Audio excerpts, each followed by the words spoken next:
Welcome to Stand Up for Doctors. I'm your host, Kim Downey. Thank you very much for joining us.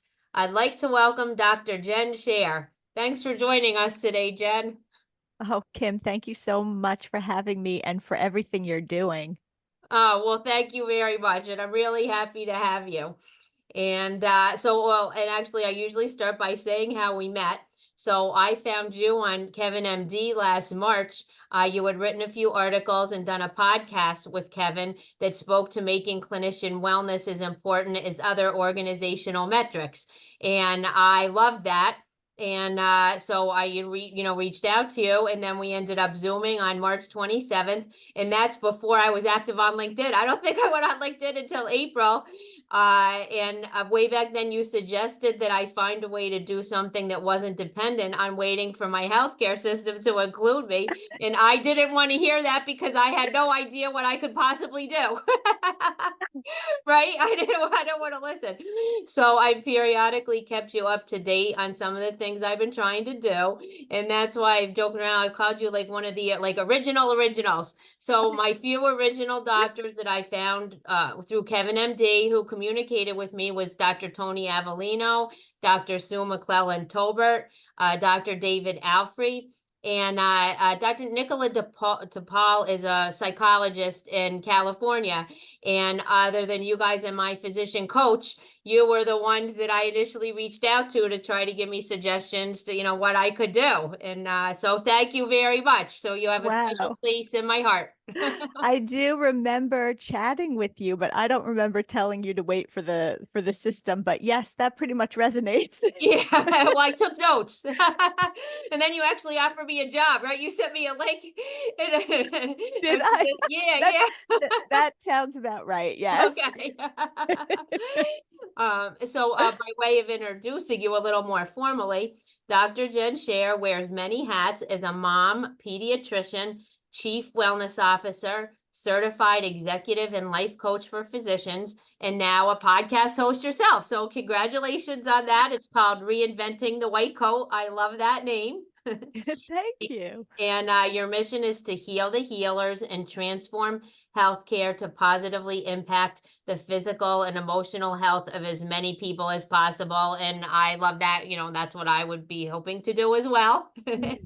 And I also loved your recent interview on Dr. Todd Otten's podcast with his guest host, Dr. Jillian Riggert. So I was the first guest on Todd and Josh's podcast, and then Todd was the first guest on mine.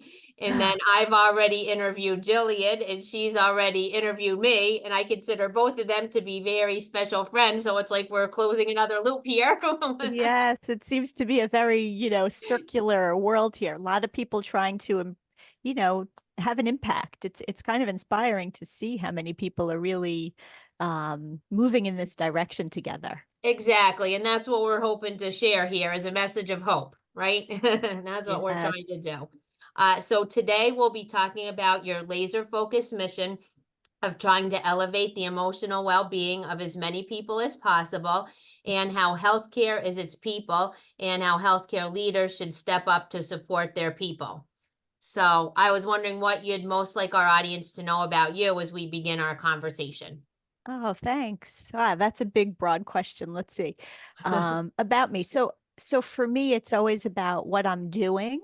And then like you just said, sort of my laser focused mission. That's more about, who I am or what my purpose is at the moment. Sometimes it does Okay. change from time to time. But so what I'm doing right now is primarily focused on my chief wellness officer role at my company and trying to bring that message to the company. So I work for a large healthcare organization called Allied Physicians Group. And um, my role, it's funny, we just had a board meeting yesterday. And when I presented, because it always sort of falls to the side. What is well-being? Well, Hmm. they're always focused, okay, the finance report is this long and the operations report is this long. And then I just get a few minutes, which is fine. But what I always, the metaphor I used yesterday was to talk about how my mission is to, in a sense, be the grease of the wheels of Hmm. each person's department, right? So if Okay. the finance department is to do X and the, how can I support the people to achieve the Right. goals, right? So Okay. we were talking about uh, doctors who weren't able to close the charts. We just had a EHR transition. Oh, right, yes. And there were a couple of outlying doctors who were really, really struggling. So instead of coming in with a disciplinary plan, coming at it from the perspective of, where are the gaps? What are the needs? Mm-hmm. And, filling in to support him to succeed. Mm-hmm. That's what I'm doing. But really, at its heart, Kim, is that I do, by working in healthcare, every doctor that you help, every healthcare system that you help, you're really impacting all of the patients.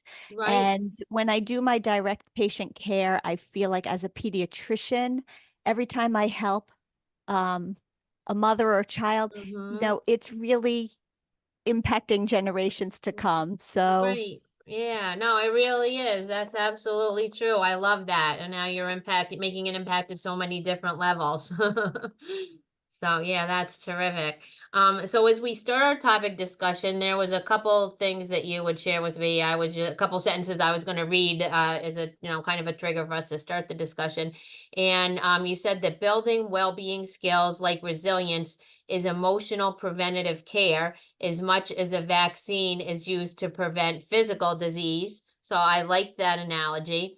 And the other thing you said is I start with me and expand to my patients and their parents, the docs I work with, all of our employees in the company as a whole, everyone I meet. I try. Look, it does have to start with you, right? If you are Mm-hmm. not feeling grounded and comfortable and well, then you're not going to be able to help anybody else. Or what you do in efforts to help everybody else will be coming from the negative, frantic energy that's just not going to be productive. So I do really try to put in my own self-care needs first. And then, yes, by focusing 100% on whatever I'm doing at the moment, because you're never going to be able to help everybody. There's Right. way too many people out there to help, but by focusing on whatever you are doing in the moment and having the greatest impact, as Todd talks about the ripples, you never Mm-hmm. know what ripples you're having with each interaction that you have. But the key for healthcare is that the company is its people. Right. 100%. And so you have to invest in supporting and growing and developing your people in order to have an impact. Uh-huh. Right. 100%. Yes. I fully agree with that. Did you want to share a little of your journey, how you got involved doing these things and caring and figuring out that you had to, put your own oxygen mask on first and such? Yeah, it's been sort of a slow evolution over time for me. I mean, I certainly grew up very much as a people pleaser, and it was a very difficult, I wouldn't say difficult, but it's been a long practice trying to set boundaries up for myself and um, not say yes to everything and Mhm, not mhm, burn out. But as I did that, I became more and more comfortable and effective and productive and mhm. efficient and just wanted to sort of share it with the world. I I think that the focus on emotional well-being for me comes back to an experience I had once, I want to say probably 15 years ago, maybe a little bit more, but I was the camp doctor for my daughter's sleepaway camp. Uh-huh. And at camp, I was in the infirmary. I was there, that they have sick call. I don't know if you know what sleepaway camp is like, but all the kids, they come Right, from all over and they spend the entire summer. And obviously, a lot of the kids are going to get homesick. They're going to be sad. They miss right, home. It's hard. So I remember being in the infirmary and it was the first week. So the kids were particularly homesick. And kid after kid would come into the office with a stomach ache and a headache right. and a this. Okay. And as I would just make sure, occasionally it could be something serious, but as I Sure. would realize it was nothing serious, I would say, well, do you miss home? And as the tears would flow, the symptoms Right. would melt away. And I Okay. was like, oh my God, it was really, really eye opening. And it sent me down this Huh. rabbit hole that I've been on ever since about really the mind body connection and Right. emotional well-being. And it's just not spoken about so much in healthcare. We're so trained on systems based, and um, we now see there's an epidemic of anxiety and depression in our children and in society in general. And so many of us are are focusing on the usual stuff that we do. Right. So few of us on that angle. So I really do in my clinical work and also with adults and with doctors pay attention to that piece of it. Right, right. That's neat. That was a powerful experience that you had, right? Very much so. And then you got to see it repeated, so it really kind of drilled it home. It wasn't just one little kid walking in. Yeah. It was really sending, yeah, that message home. That's Yeah. interesting. This is bringing something to mind that I'll ask you, and this will be the first time that we're actually bringing this up, is most of the feedback I get from other physicians on the work I'm trying to do is very positive, right? And they're very grateful. Every so often, online, like someone will say, well, basically it's the system that's the problem. And if we try to address well-being or the things we're doing, they almost think that it's a disservice to physicians, thinking, well, that they're the problem or something like that. And nothing could be Right. further than the truth. But what Yes. I say is it's not either or, it's both. It would be the people or that mock coaching or something like that, right?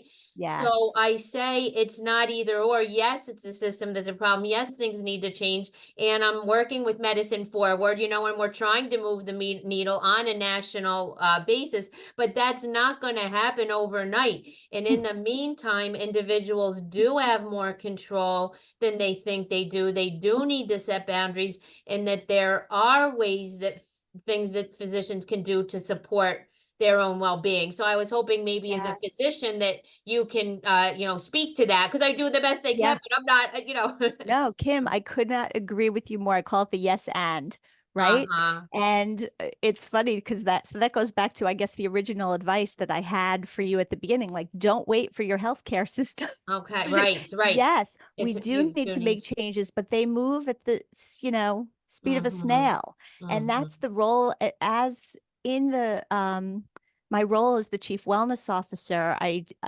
do a lot of that, like, what are we going to do structurally? Mm-hmm. And what are we going to do to support the physician's own well-being and leadership skills and resilience skills? And you've got to approach it both. And what I tell doctors is that um, you you're an individual, right? We know what we need to do holistically. We've got to make a more um, easy system to work in for both our patients Right, and for our healthcare workers. It's right, just not pleasant for anybody the way it's set up. So we've really right, got to focus on that. But at the same time, the system has to continue. You can't just stop it and start over. We have right, people to take care of. So we've got to repair it. It's like fixing the plane while it's in motion, right? right, And so right, we need healthcare providers in the system, working in the system, but each person needs to decide for themselves whether or not it's how toxic it is, right? So if uh-huh, it is too toxic for you, then you should get out or right, take a break, but if you can manage to stay in it, the work is so rewarding. And doctors are mm-hmm. the most hardworking people, and they have Mm-hmm. so much resilience. So people who say, oh, it's just the system, we have enough resilience. You're right, you do have enough Mm-hmm. resilience. Right, right. But you have to decide where you want to put that. If you were working in a less toxic environment, you'd be totally fine. Right, exactly. I know, and that's why when I did a series of articles for Kevin MD with collaborated with a dozen physicians, and now all the articles I've been submitting to him are collaborations with physicians, and I wanted other doctors to be able to see and to have some hope, because I spotlighted doctors that, yeah, things are a mess right now, but how they like went through a period of burnout and then just found ways to help themselves and or to pivot slightly and help their colleagues. But then the last of them was physicians who have pivoted or retired. And Yeah. I'm like, if you have to do that to save yourself, there's nothing more important than your life. Yes. That's That's another a yes and though, because we need doctors and I need doctors, my nephrologist orders the medications that keep me alive. So I want my doctors right. to be right, happy and healthy. And that's what I'm trying to, uh, have a talk to speak to the community to help them become aware of these issues, that it's important, to care about your doctors, so, Right. because then you'll get better care. Yeah, Care you are you can so right handle. on in that, the doctors complaining about it isn't going to do the trick. Really, it's the patients and the community that also needs to speak out. And I think that sometimes the community feels like, ugh, they're complaining. Doc, well, stop complaining. Just go to work. You make plenty of money. Um, so I like to see the people come together and Mhm. realize that it takes a team to raise the voice. Right, and I think that's what physicians like about the work that I'm doing, that we're working together and that there is a patient standing up. So I'm working on finding other local patient collaborators. And in Medicine Forward now, it started out as a physician-led organization, but now there are some of us in there that are not physicians. And I think, we're all realizing that, yeah, we have to work together to build Yeah, momentum here. I didn't know what Medicine Forward was until recently. I did my $5 and joined, but Oh. Oh, that's fantastic. Yeah, and I feel like we're really getting momentum, and I feel like we're trying to be like a network of networks. And because there's lots of little pockets, and I don't even know a lot of the doctor organizations. Obviously, I wasn't involved with them, but I know one is like Doctors for America. Like there's, all these different ones, and they all might have these really wonderful missions. But if every single one is siloed, we're not right. raising our voices together to make a change. So if Medicine Forward can be one of those catalysts to, find common ground, or to connect in some way the organizations, or find common ground for us, to make a difference, I think that's really exciting. Yeah, and doctors are so used to just putting their head down and digging in and getting through it, and I can do hard things, and Mhm. that's all true, but the connection, I'll tell you, the feedback I get when I speak to people publicly on my podcast about, how I take doctors who have sort of struggled and then Okay. come Yep. out and, Mhm. done Sure. something new or slightly Mhm. pivot, whatever. The vulnerability, and thank you for sharing that, and Mhm. being a voice for it. It's powerful stuff. Right, and sharing our story, that's what we keep talking about, is sharing, right, sharing our stories. And then I've said multiple times, I don't always at a verse, but every time a physician shares a story, another physician feels less alone. And now that we're seeing, everybody's getting it out there, Yeah, and supporting each other. And I think it's exciting to watch that. yeah, I think people are more willing to reach out for support. yeah. Is there anything more that you wanted to tell us about what you're doing, or how you came to the role of being a systems wellness officer, or what you like the best about doing it? Yeah, I came to it through a sort of another natural evolution. I was the chief wellness officer. I mean, I was the chief medical officer for the company for quite some time, and spun this off. Some people would say it's a demotion. For me, it's not. It's Uh-huh. it's definitely parallel, it's a similar Mhm. level of Sure. importance, but the chief medical role is more disciplinary typically, and Okay. yeah, so I really enjoy this, and I would just say that I have come to it by trying my whole life. In terms of what I've done as a doctor, has always been trying to empower, whether it's a patient or a Mm-hmm. colleague or somebody, Mm-hmm. to tap into what's most important to you. Mm-hmm. When you're looking at your life, what's most important for Right. you? We can do hard things, but just because we can doesn't necessarily mean that that's the path we want to be on. So take a moment to think about what you're doing. Are you headed in the direction you want to go? Mm-hmm. Um, Right. that's my doctors or my company or my patients. or Right, myself. right, and to help them determine that, and that made me think, so as a physical therapist, that really resonates with me, right? And you take someone who's really, really struggling to walk, and you think about, okay, well, maybe they could use a power wheelchair, right? Depending what they have or where they are Yeah. in like a disease progression.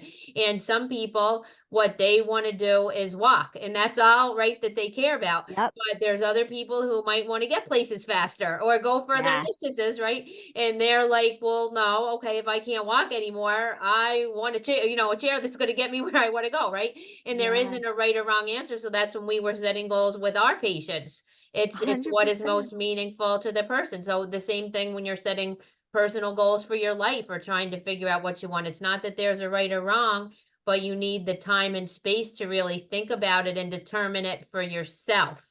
Yes, and that is ultimately what will lead to a life of fulfillment. When you do something that's difficult in alignment with your Mm-hmm. vision, then it's just hard work and passion. But when you're doing something difficult that doesn't resonate with what you want to truly be doing, then it's stress and anxiety and burnout and, Right, and all right, that. right. So, Yeah. yeah. And when I do coaching, that's what I help people work through. And then, so I know that you do coaching, and I know that your organization is blessed, and I'm not sure, you might have been the one to spearhead it, that people in your organization that one coaching can receive it, right? Did you want to speak a little about that? Because not all organizations offer that, and that's incredibly beneficial for those that wish to Yes. take advantage I of it. mean, we have a very fledgling, some organizations have much more in-depth coaching programs than we do. For us, we have myself and we have a chief experience officer who also does some coaching. We don't offer extensive coaching to Okay. individuals, but we have in group settings, in Mhm. workshops, on one-offs. And then there are a few high level people who I get to work with more in depth who are trying to reach a specific goal. Sure. Um, but there's just not enough bandwidth to do as much as I want to do, but maybe for next year or for later. Right, but at Yeah. least there's someone that people can reach out to. Yeah. And do you feel that the culture of your organization is such that people feel comfortable reaching out? Because sometimes they wouldn't reach out to somebody Mhm. within the organization. Yeah. But was it always a positive culture? Did you have to build it or change it? What would you say? Yeah. Well, culture is a very challenging thing you can't, as I always say, you can't really create culture, you can only nurture it. And it's really the lump sum of what everybody's putting into it. And there are pockets that are much more positive in their culture than are others. And it's a constant challenge and try to help people when you have trust and relationships, then you can do anything and people are comfortable reaching out and being vulnerable. But there are definitely people who self-isolate or don't engage, and it's Mhm, always a challenge um, trying to reach everybody. We're always looking to improve it, especially now with we're spread out. And we uh-huh, have people in different locations and people who are new to the company, but we are constantly looking to improve it. And I would just tell people who might be listening mhm, that there are different places you can work if you are in one of those pockets that is not mhm, supportive. You right, can we get those handcuffs. We think that this is all there is, but there really are other places that you can go and things that you can mhm. do. Right, right. Well, this afternoon I'm actually going to be interviewing. I don't know if you're familiar with Dr. Behruz Beybad. He's in the UK, and a couple of his famous quotes are, "We're only one insight away, and there's always more than one way forward." And I think that's exactly what you're saying, right? Yes, yes. I don't know him. I look forward to listening to Oh, that okay. Yeah, well, he's got conversation. this audio book, something about yeah, happy life if we got it all wrong. I'll send you a link. It's a free audio book. So I'll Terrific.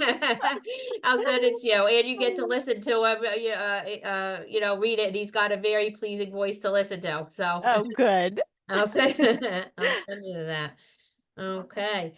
Would you like to share anything as a part of taking care of yourself in a well-balanced life, some things that you do outside of work that you enjoy? Sure. And this is a personal, everybody develops their own things that work for them, but I tend to, I am what I call a closet introvert, right? I regain my energy from being alone. Mm-hmm. So I spend time on days that I don't have to go into the office right away. I spend time in the morning in yoga and meditation and journaling and stuff like that. I try to exercise, be in nature. I try to plan meals so that I have healthy meals. And Mm-hmm. then as much as I can, I try to schedule in time with my family that becomes not violatable, so to speak. Okay. Like I Yeah. try to put some spots in my Mm-hmm. calendar that are I'm not doing anything Mm-hmm. except that. So those are some of my That's personal things. that's terrific. And do you feel like in general your efforts are well received? Are people just grateful, or are they skeptical or Yeah. Oh, it is a huge resistant mixed or bag. It is a mixed bag. I have like and it's with all respect, I have this one partner who's like, "What are you doing? This is ridiculous." uh-huh.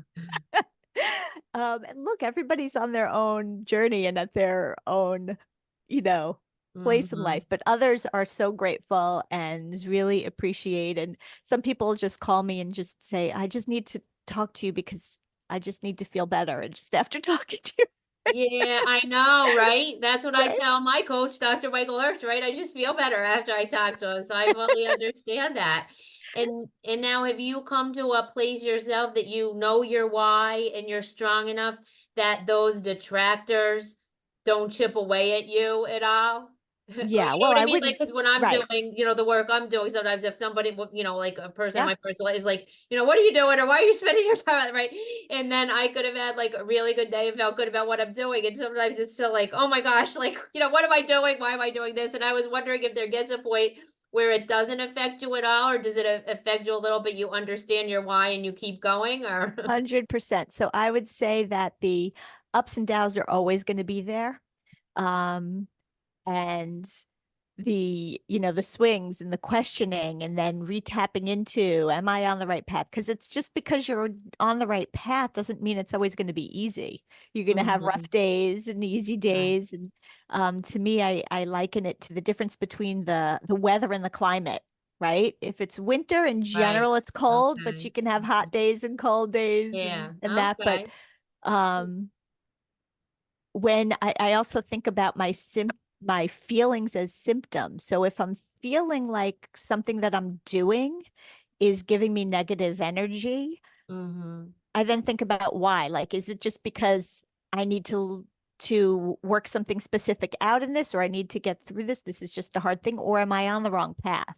Hmm. Right. So I'm constantly redesigning and reinventing. Like when I was chief medical officer, I was that for about 5 years. I loved it. I really enjoyed it. And then it started becoming a little bit um it just started feeling not right. And I was like, okay, what do I Hmm. need? Then I spent time thinking on it. And okay, what is my pivot? I don't, I tend to be more of like a tightrope walker where I make slight adjustments rather Yeah. than a wrecking ball where I'm like, I'm Right. just quitting Yeah. everything, I don't want to just quit everything out, but I'm constantly slightly reinventing. Yeah, Um, right. But that's cool. That's very a good point. If it doesn't feel quite right to you, think about, yeah, is there really something that's not quite in alignment? Because sometimes you want to do something and then you start doing it and you're like, well, maybe not, but you don't right, have to keep going in that direction forever. right. You can always, yeah. Yeah. But the one thing to look out for, Kim, is to make sure that the questioning isn't coming from a place of fear. Because trying new Okay. things can be scary. And Right. if it's because of fear, then you want to Mhm. push through. So you Right. need time to sort of think through that. And that's where, Right. I mean, you work with the coach. That's how Yeah, right. That's coaching how a is. great coach can help you. Yes. Yes. Such as yourself. So, well, that's terrific. Was there anything else that you wanted to share with I, audience that you can think of, or if you had any top tips that you haven't shared so far for any colleagues, physicians or medical students or considering med school? I mean, the things we yeah, talked about really are helpful to anybody, even absolutely. if you're Look, not people, a I, healthcare worker. I think that going into healthcare, you ask doctors, A lot of them will say it's not worth going to medical school and going and becoming a doctor. I couldn't disagree more. Still think it's the most rewarding, amazing career. Think it'll be different in the future for the doctors who are currently for the people who are currently going through med school, but I strongly encourage it. And the distractions and the noise around us, my advice to people is just Right. more and more with Yes. you. So try to just focus in on what you're doing and learn how to say no to the other things. But 100% people interested in going into healthcare, go for it. Well, thank you. Yeah, we need more doctors who are can find fulfillment in treating patients, right? Yeah. There's So, nothing better than for me, yeah. a hug from a kid or a Yeah. little, around the holidays we get the candy and the gifts and the Yeah, little yeah, notes from the parents or right. And there's the nothing better. drawings and stuff. Yeah, I know Yeah. my last day. Well, this little boy made me a picture, and I was like, "Oh my gosh!" Like it just fills your whole heart, right? Yes, yes. I get that. Well, thanks again for being my guest today. And how can people find you? The probably the best way to find me is well, one of two ways. My website is sharecoaching.com or on LinkedIn. Okay. All right. Well, and I'll see you there on LinkedIn. Yes, I'm Kim. I'm there too. And in closing, to move the needle in healthcare, we all need to raise our voices and we all need to care about each other. We already know that doctors need to care about patients. Patients need to care about doctors too. So stand up, doctors, and let's stand up for doctors. Thank you.